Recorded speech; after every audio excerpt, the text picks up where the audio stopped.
messieurs les maires ou leurs représentants, mesdames et messieurs les conseillers départementaux, mesdames et messieurs les élus, monsieur le directeur, mesdames et messieurs les responsables associatifs, mesdames et messieurs les enseignantes et les enseignants, mesdames et messieurs les présidentes et les présidentes, il y en a toujours, ça fait plaisir à tout le monde, on n'oublie personne.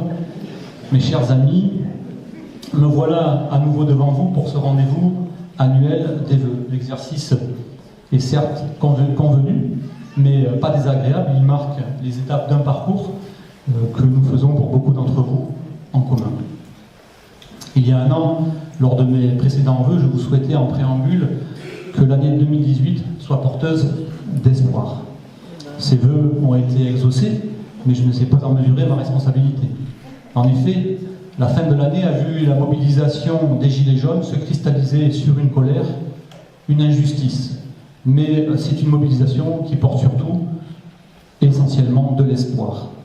Alors je devrais plutôt dire des espoirs au pluriel, des espoirs qui sont devenus légitimement des exigences. L'exigence d'une plus grande démocratie où le peuple a son mot à dire, mais surtout où il garde un lien fort avec les élus. Je m'alarmais dès le soir de mon élection de la grève civique. Certains ne voulaient y voir qu'une fatalité, là où leur responsabilité était grande, la responsabilité de n'avoir jamais tenu leurs promesses. Je portais justement cette idée du référendum révocatoire pour éviter les volte-face, assurer aux électeurs le contrôle du mandat donné.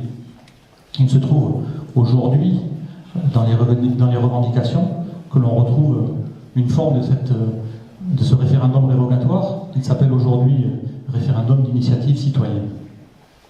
L'exigence aussi du partage des richesses, de la justice sociale et de la justice fiscale. Ce n'est quand même pas très compliqué. La justice fiscale, il faut savoir compter jusqu'à 14 tranches d'imposition pour que chacun contribue selon ses moyens.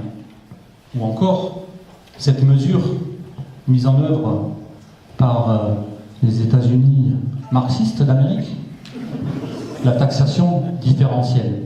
Je plaisante à peine, c'est vrai que ce sont eux, les inventeurs du capitalisme, qui nous donnent l'exemple de ce que devrait être aujourd'hui une mesure d'équité fiscale. Où que vous soyez dans le monde, si votre imposition est moindre que celle que vous devriez payer en France, vous payez la différence. C'est simple et efficace. Il s'agit aussi d'une exigence environnementale. Les plus fragiles d'entre nous, les plus pauvres, vivent rarement dans les beaux endroits où l'air est pur et où les oiseaux chantent.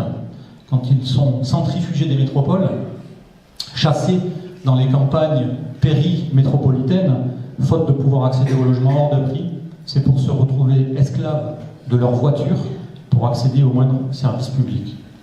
Mais si les Gilets jaunes, qui font l'actualité, portent ces aspirations, il y a aujourd'hui beaucoup d'autres couleurs à l'arc-en-ciel des gens qui défendent l'intérêt général face aux intérêts particuliers, qui bâtissent la coopération plutôt que de déconstruire les liens par l'individualisme. Voici quelques couleurs de cet arc-en-ciel.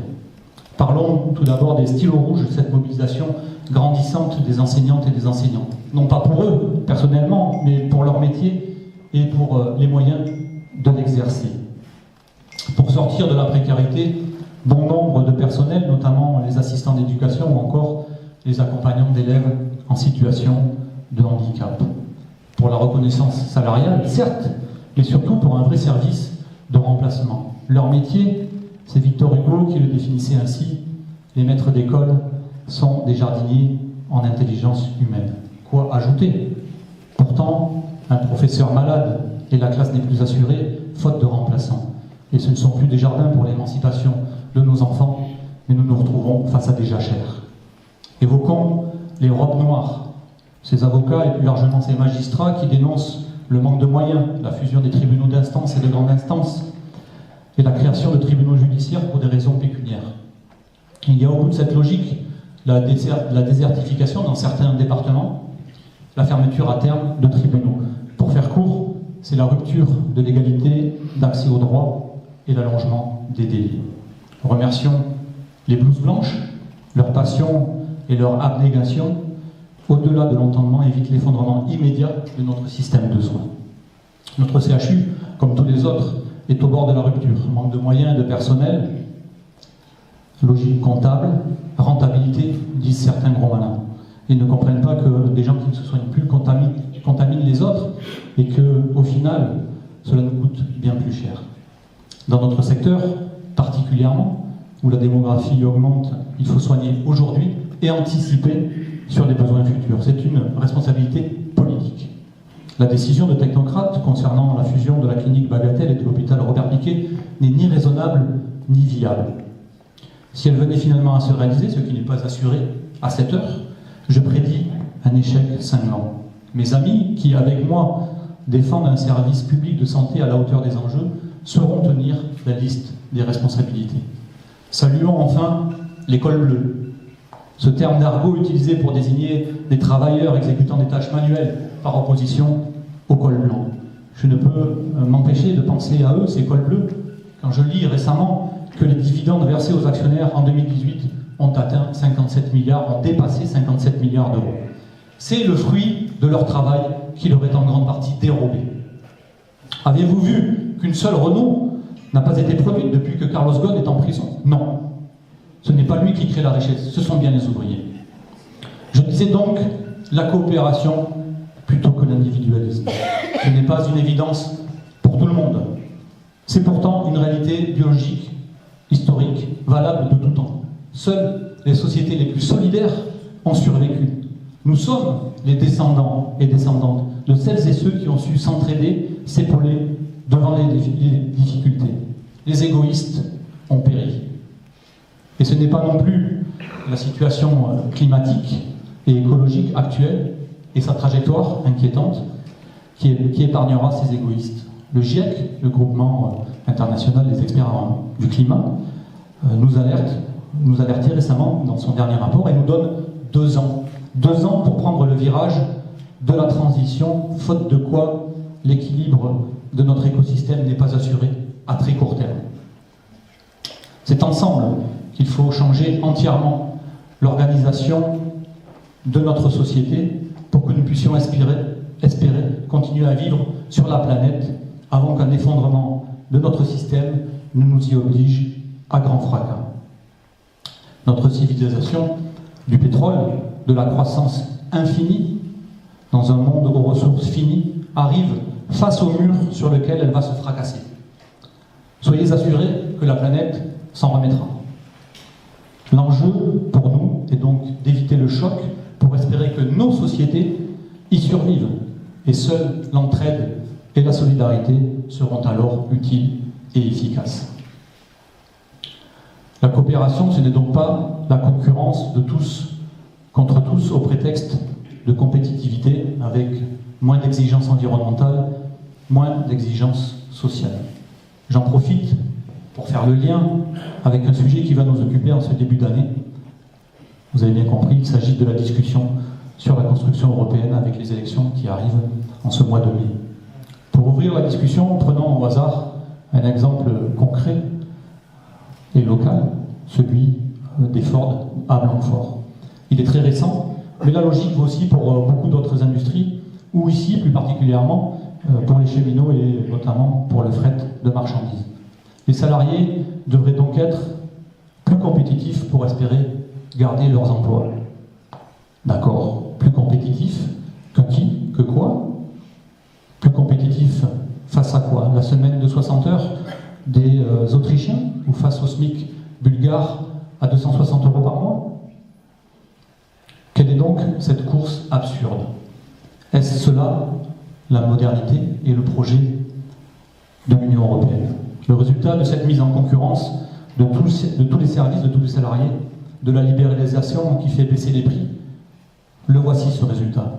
La privatisation du gaz, que vous avez tous en mémoire, 2005, le résultat, nous sommes aujourd'hui en 2019 et les tarifs ont augmenté de 60%. Pour la SNCF, la catastrophe est commencée. Le recul du fret ferroviaire est une réalité. Il est concurrencé par des routiers, travailleurs détachés, payés quelques centaines d'euros. La suite de la dernière loi, le pacte ferroviaire, l'appelle-t-il, c'est la mise en œuvre du 4e paquet ferroviaire de la Commission européenne, un copier-coller. La privatisation du TER sur les lignes rentables et des bus diesel pour les gueux qui sont centrifugés loin dans les territoires délaissés. Le pire reste sans doute malheureusement à venir avec la privatisation voulue et annoncée des barrages hydroélectriques. Il s'agit non seulement de notre première source d'énergie renouvelable, 12% de l'électricité produite, mobilisable à la minute, mais également d'une ressource en eau stratégique à l'heure des conflits d'usage grandissants. Ne croyez pas que ceci nous sera indifférent ici même. Ces questions nous concernent. L'application des traités européens nous concerne directement. Alors, si mes vœux 2019 pouvaient avoir autant de succès que les précédents, je formulerai les suivants pour cette affaire européenne qui va nous occuper ce début d'année.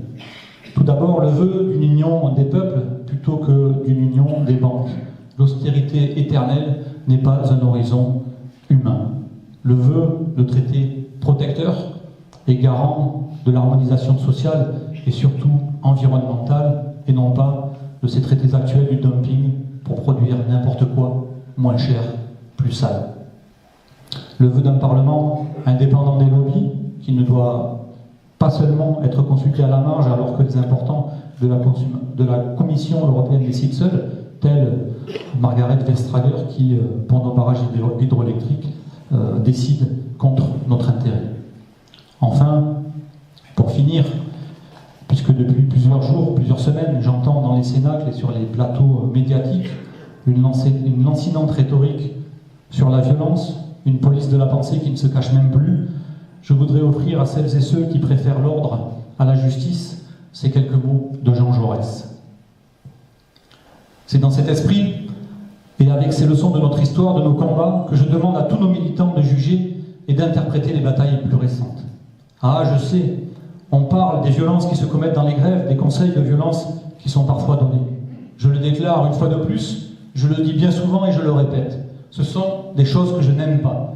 D'abord parce qu'elles risquent de compromettre, par une apparence superficielle de barbarie, la beauté des promesses de civilisation que le prolétariat porte en lui. Mais prenez-y garde, citoyens, et ne soyons pas dupes des procédés de polémique de la bourgeoisie. Un de ces procédés classiques, c'est lorsqu'un mot a cessé de faire peur d'en susciter un autre. Maintenant, c'est le sabotage partout. Il n'y a pas une seule de ces violences commises inévitablement dans la classe ouvrière, combattant à l'heure des conflits, à l'heure de la crise, à l'heure de la souffrance, il n'y a pas une seule de ces violences qui ne soit affublée tragiquement du mot de sabotage. Mais si nous devons de tout notre effort corriger, contenir, refouler par la puissance grandissante de la raison et de l'organisation ces échappées d'instinct, de colère et de violence, du moins lorsque malgré tout la violence éclate, lorsque le cœur de ces hommes s'aigrit et se soulève, ne tournons pas contre eux, mais contre les maîtres qui les ont conduits là, notre indignation et notre colère. Voilà ces mots d'une incroyable actualité de Jean Jaurès pour conclure mon propos. Alors je vous souhaite à toutes et à tous tous mes vœux de santé et de bonheur, une année 2019 de solidarité et vous l'avez compris, de conquête sociale, une année où nous serons réalistes et où ensemble nous exigerons et nous réaliserons l'impossible. Je vous remercie.